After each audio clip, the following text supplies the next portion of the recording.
দেখুন বন্ধুরা, এই যে টক দই বসিয়েছিলাম না, দেখুন কতটা চাপ চাপ হয়ে গেছে।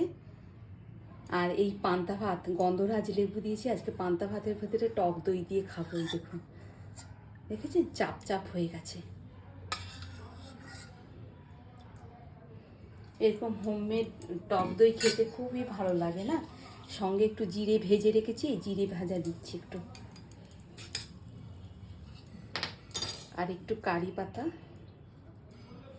কাঁচা পেঁয়াজ।